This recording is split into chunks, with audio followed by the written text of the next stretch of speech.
তিনটে জেলার যে 18টি আসনে ভোট গ্রহণ, সেই আসনগুলোতে রাজনৈতিক ছবিটা 2014 সালে ঠিক কি ছিল দেখাবো আপনাদের শুরুতে। তৃণমূল কংগ্রেস 43% ভোট পেয়েছিল, 33% ভোট পেয়েছিল বামফ্রন্ট, কংগ্রেস 2% ভোট, বিজেপি 18% ভোট, অন্যান্যরা 4% পেয়েছিল বাঁকুড়া জেলায়। দেখো পুরুলিয়া, তৃণমূল 40% ভোট পেয়েছিল, বাম 28%, 17% ভোট পেয়েছিল কংগ্রেস, অর্থাৎ কংগ্রেস এবং বাম যদি ভোট যোগ হয় তাহলে তৃণমূল চ্যালেঞ্জের মুখে পড়বে। বিজেপি 9% ভোট পেয়েছিল, অন্যান্যরা 6%। পশ্চিম মেদিনীপুর, তৃণমূল কংগ্রেস 50% ভোট পেয়েছিল, বাম 29%, কংগ্রেস 5%, বিজেপি 10%, অন্যান্যরা 5% ভোট পেয়েছিল। অর্থাৎ তিনটে জেলার মধ্যে দেবাশিসদা অপেক্ষাকৃত ভালো অবস্থান জোটের। যদি 14 পরিসংখ্যান, রাজনীতিতে প্রতিদিন প্রতি মাসে অনেক কিছু পাল্টাতে পারে, তাহলে পুরুলিয়ায় দেখো, যদি 2014 এই চেহারাটা ধরে আজকে আলোচনা করি, তাহলে আজকের এই আলাদা করে নতুন একটা নির্বাচনের পরিপ্রেক্ষিতে অস্বীকার করতে আমরা যদি 2011 সাথে তুলনা করি, সেটাও যথাযথ হবে না। কারণ 2011-তে একটা নির্দিষ্ট পরিবর্তন হয়েছে। 2011 থেকে কেউ যদি আবার 5 বছর পিছিয়ে গিয়ে 2006 ডেটা ফেলে দেখে, তাহলে আবার আরেক রকম চেহারা বেরিয়ে আসবে।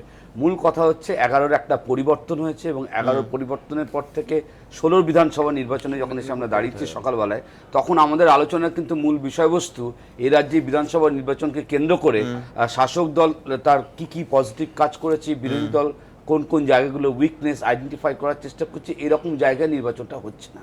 নির্বাচনটা পরিষ্কারভাবে একটা জায়গায় হচ্ছে যে, প্রথম কথা নির্বাচনের যে এই রাজ্যে যে কজন মানুষের নাম ভোটার তালিকায় রয়েছে, কত সাদামাটা জায়গায় একটা বিধানসভা নির্বাচন হচ্ছে আপাতভাবে, যে কটা মানুষের নাম ভোটার তালিকায় রয়েছেন, সে কটা মানুষ তাদের যদি ইচ্ছে হয় আজকে গিয়ে তারা ভোটটা দিতে পারবে কি পারবে না। মানে আমি বলছি প্রশ্নটা বেসিক, তার বাইরে আমরা স্বাধীনতার এত বছর পরেও বাংলায় উঠতে পারিনি। ভোটকে কেন্দ্র করে কোটি কোটি টাকা খরচ, একটা রাষ্ট্র ব্যবস্থা ব্যবহৃত হচ্ছে, কিন্তু সেটা কত প্রাথমিক জায়গায় চ্যালেঞ্জকে মোকাবেলা করছে যে মানুষকে তার ভোট দিতে পারবে কিনা।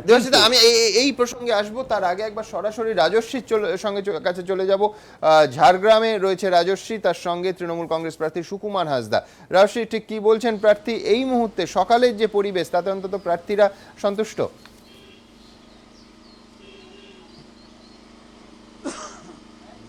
একদমই তাই। আমি সুকুমার হাসদা আমার সঙ্গে রয়েছেন এবং তার কাছ থেকে জেনে নেব যে তিনি কি ভাবছেন। সুকুমার দা, আজকের এই ভোট গ্রহণ শুরু হয়েছে, আপনি এখানে প্রার্থী ঝাড়গ্রাম বিধানসভা কেন্দ্র, এবং ঝাড়গ্রাম বিধানসভা কেন্দ্রে একটা রাজনৈতিক তাৎপর্য রয়েছে। এখানে চুনিবালা হাসদাকে সিপিএম সমর্থন দিচ্ছে, বামেরা সমর্থন দিচ্ছে, ওদিকে কংগ্রেসও প্রার্থী দাঁড় করিয়েছে। আপনি এই ভোট গ্রহণ ব্যবস্থা, এটাকে নিয়ে কি মনে করছেন, এখন কতটা সন্তুষ্ট? এই ভোট দিতে এখন আসছি, আর ভোটের যে ব্যাপার, কে কোথায় দাঁড়ালো ওটা কোনো ফ্যাক্টর নাই। আমরা নিজেরাই এখানে সর্বেসর্বা। ভোট গ্রহণ ব্যবস্থা যেটা কমিশন করেছে বা একটা ভোট গ্রহণ যেটা পর্ব, সেটা এখনও ভেতরে ঢুকিনি, তবে শুনেছি সব কিছুই ঠিকঠাক আছে, খুব সুন্দর আছে। মানে কি মনে করছেন, সাধারণ ভোটাররা ভোট দিতে পারবেন? নিঃসন্দেহ আমি এক কথাই বলতে পারি, ঝাড়গ্রাম তথা জঙ্গলমহল মানে পশ্চিমবঙ্গের মধ্যে অন্যতম শান্তিপ্রিয় জায়গা। আজ বিগত 4.5-5 বছর কোথাও কোনো গণ্ডগোল হয়নি, আর এখনও হবেও না কোথাও গণ্ডগোল। আপনি এখানেই ভোট দেবেন তো? হ্যাঁ, নিঃসন্দেহে আমার এটাই, এই বুথটাই আমার, এখানেই ভোট দেবো। এরপরে কি আপনার বিধানসভা কেন্দ্রে আপনি ঘুরবেন, কি কি আজকের কর্মসূচি রয়েছে? যেমন বিভিন্ন জায়গায় ঘুরে ঘুরে দেখব কেমন ভোট হচ্ছে, কোথাও যাতে অশান্তি না হয় সেদিকে লক্ষ্য রাখবো। প্রতি মুহূর্তে নজর রাখবো, যেমন জঙ্গলমহল যেমন শান্তিপ্রিয় জায়গা, সেই শান্তিতেই যেন অবাধে সবাই ভোট দিতে পারে, এটাই আমার থাকবে লক্ষ্য। এবারে সব থেকে বড় প্রশ্ন এটাই যে মানুষ বাড়ি থেকে বুথ পর্যন্ত এসে নিজের ভোটটা নিজে দিতে পারবেন কিনা, এটা বলার অপেক্ষা রাখে না।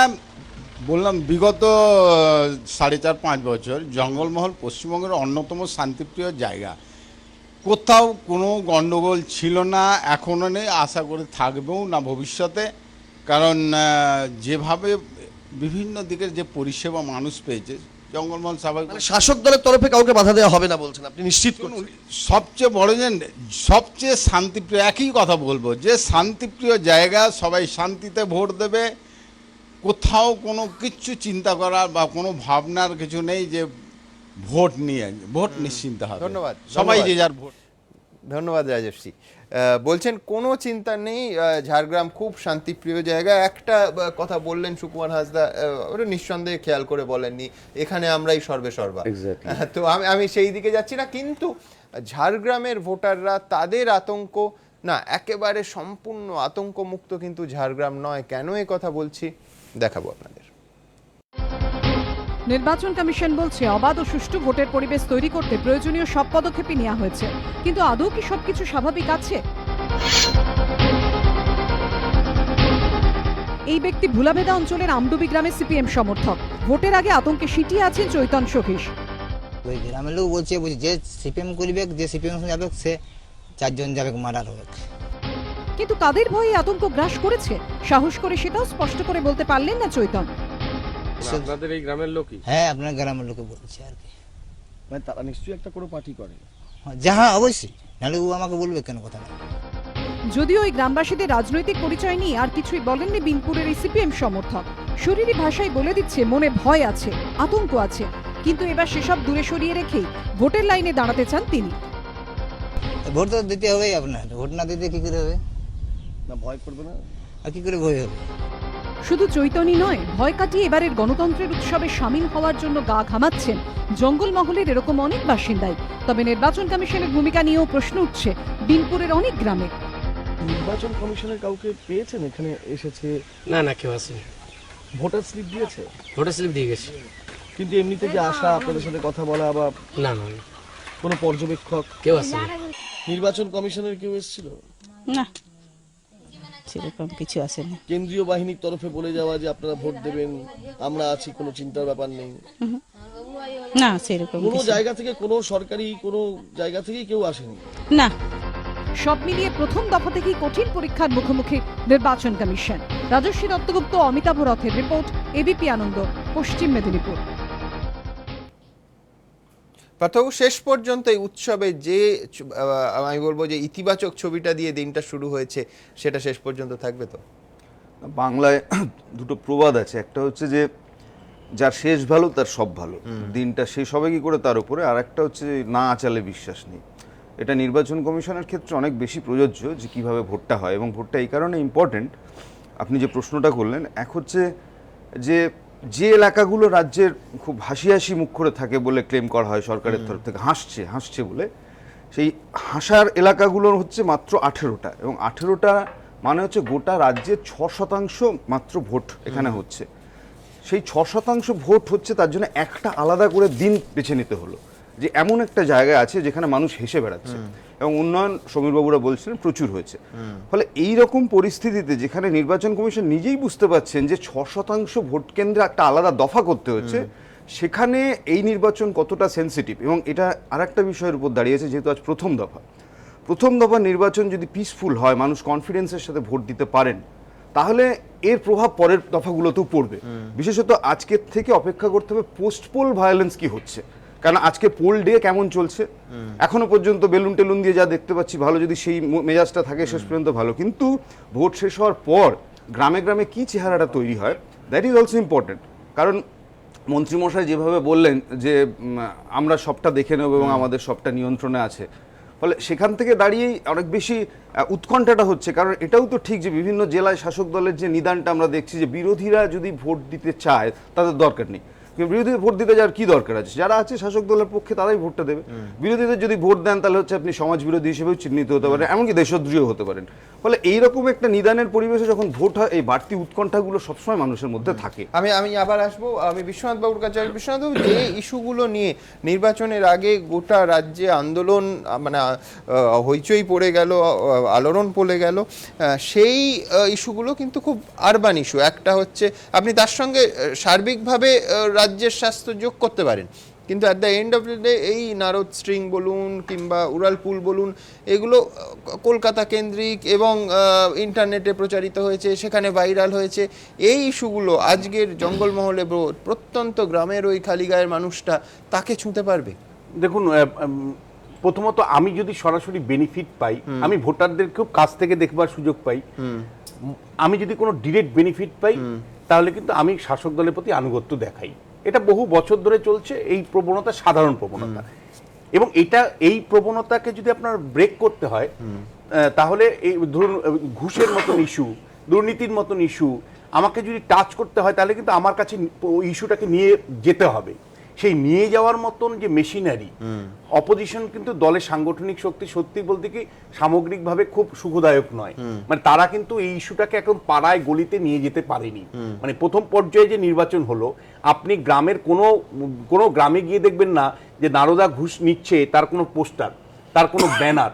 ফলে মূলত আরবান এলাকা, সেমি আরবান এলাকাতে একটা প্রভাব আছে, কিন্তু একেবারে প্রত্যন্ত অঞ্চলে যেখানে লোক ঘর পেল, যেখানে রাস্তাটা হলো, যেখানে 2 টাকার নামে চালটা পেলো, তার কিন্তু একটা প্রভাব কিন্তু বেশি থাকার সম্ভাবনাই থাকবে।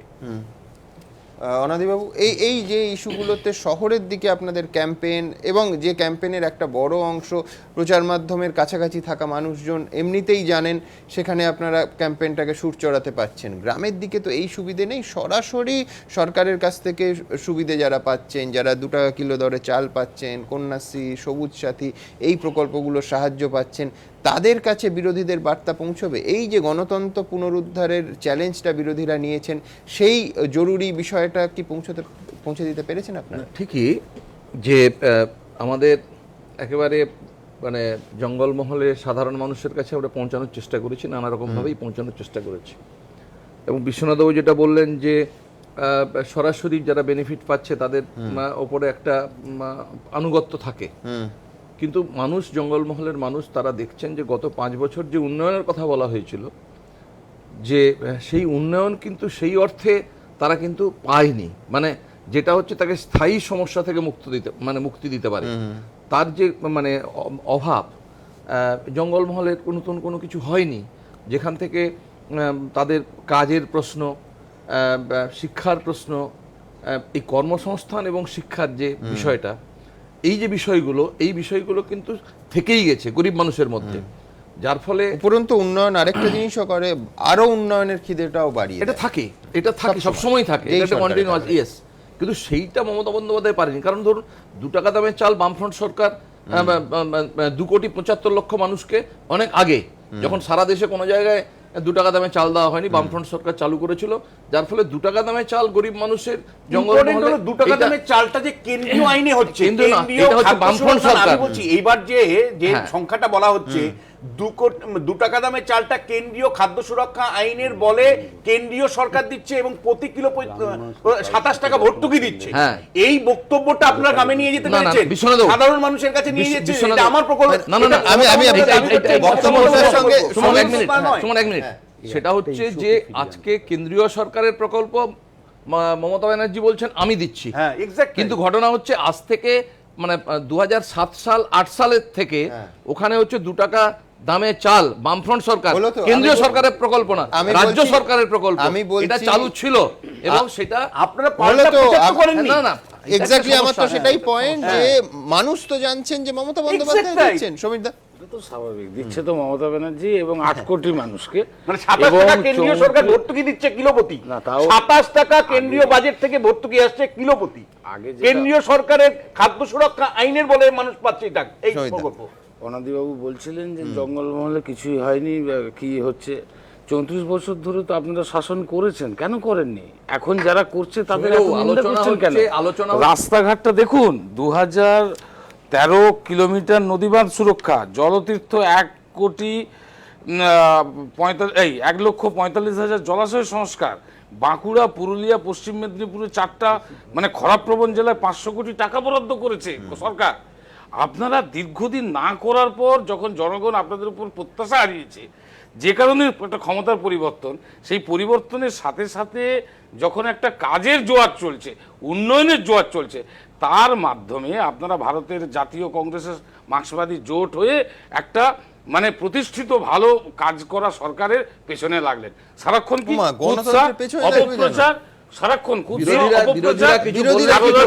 সে তো করবি, বিরোধীরা বিরোধিতা করবে। আমি বলছি বিরোধী রাজনীতি নিয়ে বই লিখতে পারেন মমতা বন্দ্যোপাধ্যায়, আমি জানি। মানে আমি বলছি এতটাই তৎপর ছিলেন তিনি বিরোধী নেত্রী হিসেবে, বিরোধিতাকে বিরোধিতাটা কংক্রিট একটা জায়গায় মানে কনস্ট্রাকটিভ জায়গায় যেতে হবে, যেন একটা মানুষ খুন হচ্ছে তার বিরোধিতা করা, এ তো মানুষ খুন তো হয়েছে। বিরোধীরা কিভাবে বিরোধিতা করবে এটাও শাসক বলে দিলে তো ভারী মুশকিল। বলছি না, কিন্তু কন্যাশ্রী, সবুজ সাথী, আপনার আমার বাড়ির ছেলে মেয়েরাই তো আমরা যে সাইকেল পাচ্ছে, আমি সেটাই বলছি, যার বাড়িতে সবুজ সাথীর একটা সাইকেল গেছে তার একটা তো দায় দায়িত্ব, তার তো একটা কর্মসংস্থানের প্রশ্ন, যেটা একটু আগে খুব পরিষ্কার করে বলেছে। 10 সেকেন্ড হাসি, এবার বলবো।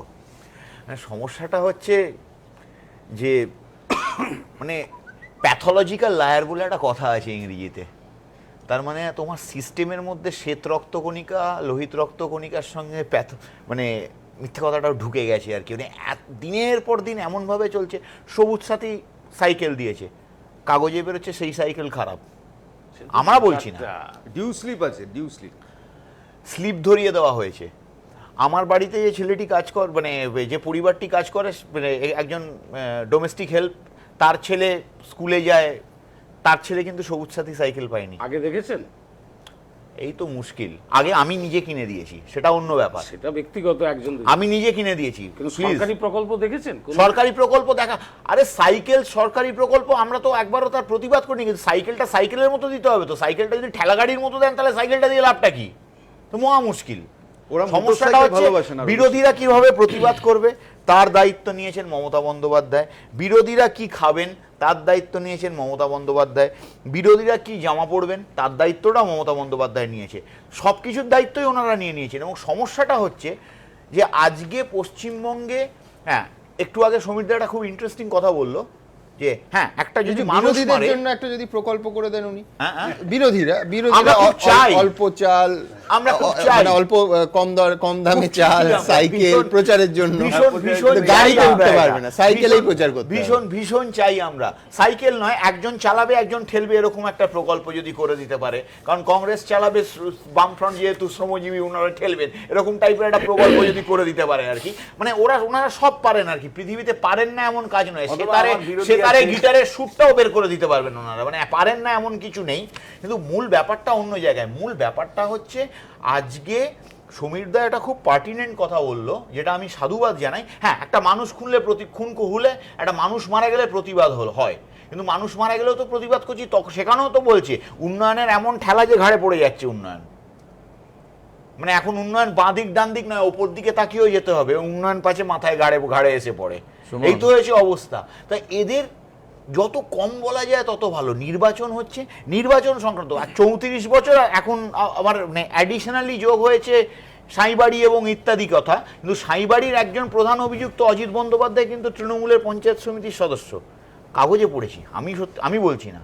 এবং মুশকিলটা কোথায়? মুশকিলটা হচ্ছে সবটাই ধার করা, তো 21শে জুলাইটাও ধার করা, কিন্তু ওদের নিজস্ব নয়, আমাদের কংগ্রেসের। নিজস্বতা না থাকলে না, মানে ক্রিয়েটিভিটি নষ্ট হয়ে যায়। তার একদম প্রকৃষ্ট উদাহরণ তৃণমূল কংগ্রেস, প্রকৃষ্ট উদাহরণ। কি বলবো, মানুষ খুন হলো, ওদেরই ঠিক আছে, কংগ্রেসই মারা গেছে, আজকে কারা মারলো তাদের সাথে বন্ধুত্ব করতে কি রেজ্জাক মোল্লা, তাপস চ্যাটার্জি, আমি কি বলবো? আরে মানুষের পরিবর্তন যদি করতে পরিবর্তন হয়েছে, মমতা বন্দ্যোপাধ্যায় কিন্তু নবান্নে বিমানবন্দর থেকে শুরু করে সবাইকে সৌজন্যতা দেখিয়েছে, বামফ্রন্টেরও পরিবর্তন হয়েছে, বিজেপির সাথেও কিন্তু রেজ্জাক মোল্লার কি পরিবর্তন হয়েছে নিঃসন্দেহে আলোচনায় আসবে। তার আগে ছোট্ট একটা বিরতির পর ফিরবো এবং আরো একবার সরাসরি চলে যাব যে 3টে জেলায় আজকে ভোট হচ্ছে, 18টা কেন্দ্রে কি বলছেন সেখানকার সাধারণ মানুষ আমাদের প্রতিনিধিদের কাছ থেকে।